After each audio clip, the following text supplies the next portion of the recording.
কান্তজিউ মন্দির বাংলাদেশের দিনাজপুরে অবস্থিত একটি প্রাচীন মন্দির। মন্দিরটি হিন্দু ধর্মের কান্ত বা কৃষ্ণের মন্দির হিসেবে পরিচিত, যা লৌকিক রাধাকৃষ্ণের ধর্মীয় প্রথা হিসেবে বাংলায় প্রচলিত। আজ আপনাদের কান্তনগর মন্দিরটি ঘুরিয়ে দেখাবো।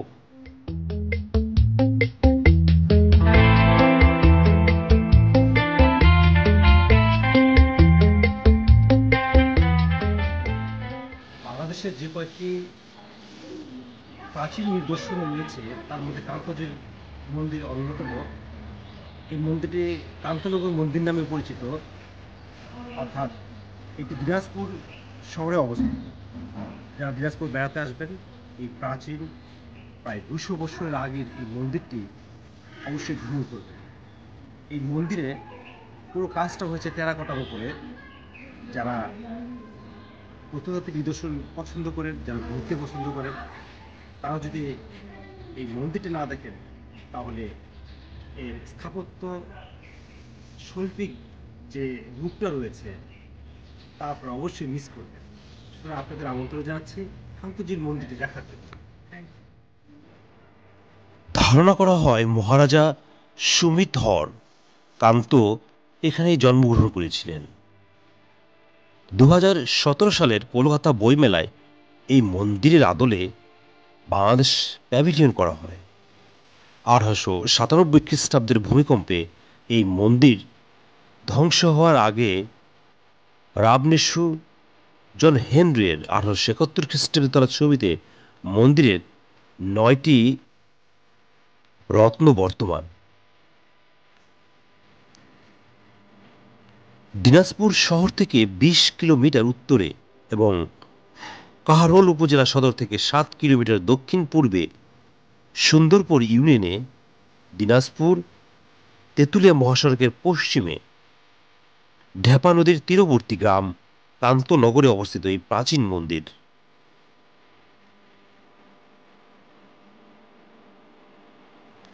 আপনারা ভিডিওতে কান্তনগর মন্দির দেখছেন।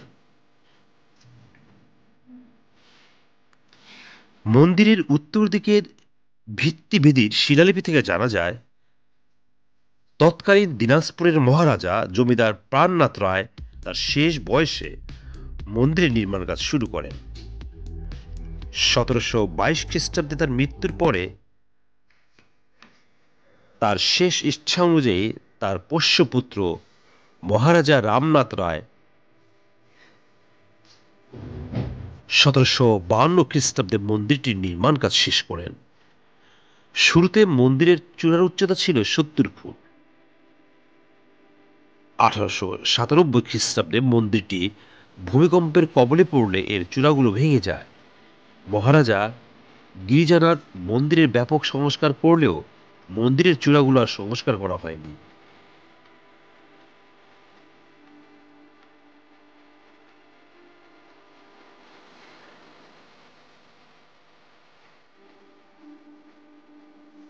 দু 2015 সালের 5ই ডিসেম্বর গভীর রাতে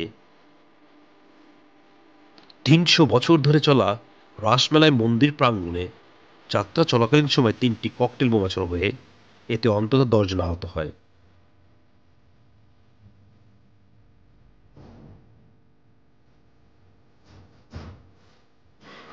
মন্দিরের বাইরের দেওয়াল জুড়ে পোড়ামাটির ফলকে লেখা রয়েছে রামায়ণ, মহাভারত এবং বিভিন্ন পৌরাণিক কাহিনী। পুরো মন্দিরে প্রায় 15,000-এর মতো টেরাকোটা টালি রয়েছে। উপরের দিকে 3 ধাপে উঠে গেছে মন্দিরটি। মন্দিরের চারদিকের সবগুলো খিলান দিয়েই ভেতরের দেবমূর্তি দেখা যায়।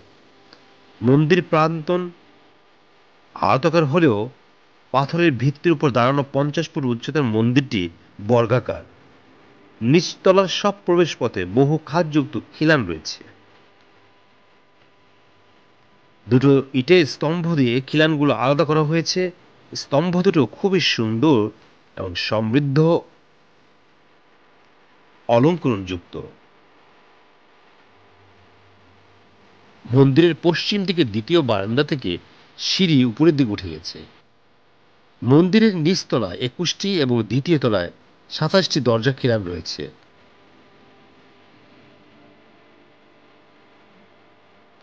তবে তৃতীয় তলায় রয়েছে মাত্র 3টি করে।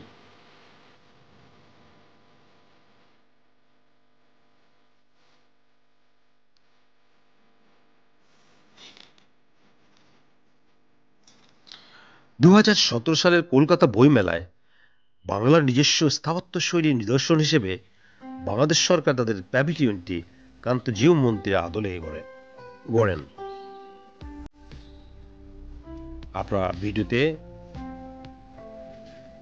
দিনাজপুরের কান্তজিউ মন্দির দেখছেন। কান্তনগর মন্দির ইটের তৈরি অষ্টাদশ শতাব্দীর মন্দির। দিনাজপুর শহর থেকে প্রায় 12 মাইল উত্তরে এবং দিনাজপুর তেঁতুলিয়া সড়কের প্রায় 1 মাইল পশ্চিমে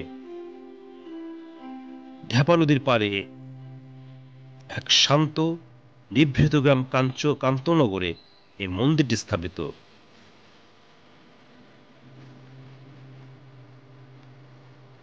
বাংলার স্থাপত্য সমূহের মধ্যে বিখ্যাত এই মন্দিরটির বৈশিষ্ট্যতার অন্যতম কারণ হচ্ছে পৌরাণিক কাহিনীসমূহ পোড়ামাটির অলঙ্করণে দেয়ালের গায়ে ফুটিয়ে তোলা হয়েছে। এই নবরত্ন বা 9 শিখরযুক্ত হিন্দু মন্দিরের চূড়া হতে আদি 9টি শিখর 1897 ভূমিকম্প ধ্বংস হয়ে গিয়েছিল। বাংলাদেশের সর্বোৎকৃষ্ট টেরাকোটা শিল্পের নিদর্শন রয়েছে এই মন্দির।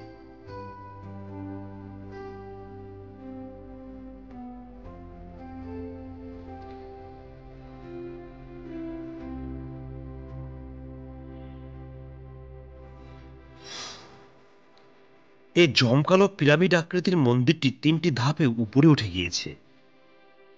3 ধাপের কোণগুলির উপর মোট 9টি অলঙ্কৃত শিখর বা রত্ন রয়েছে, যা দেখে মনে হয় একটি উঁচু ভিত্তির উপর প্রকাণ্ড অলঙ্কৃত হ্রদ দাঁড়িয়ে আছে। মন্দিরের চারদিকে খোলা খিলান পথ রয়েছে, যাতে যে কোনো দিক থেকে পূজারীরা ভেতরের পবিত্র স্থানে রাখা দেবমূর্তিকে দেখতে পায়।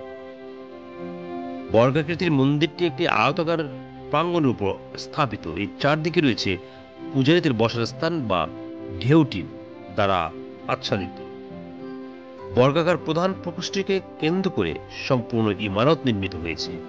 পাথরের ভিত্তির উপর দাঁড়ানো মন্দিরটির উচ্চতা 50 ফুটের বেশি।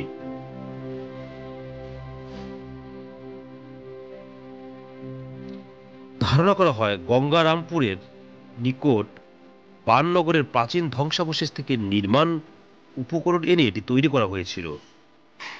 বাইরের দিকে উঁচু করে তৈরি 3টি চতুষ্কোণের প্রকোষ্ঠের সঙ্গে যুক্ত করা হয়েছে। এ ধরনের নকশা কেন্দ্রীয় প্রকোষ্ঠটিকে শক্তিশালী করেছে, তাই উপরের বিরাট চূড়াটিকে এই প্রকোষ্ঠটির পক্ষে ধারণ করা সম্ভব হয়েছে।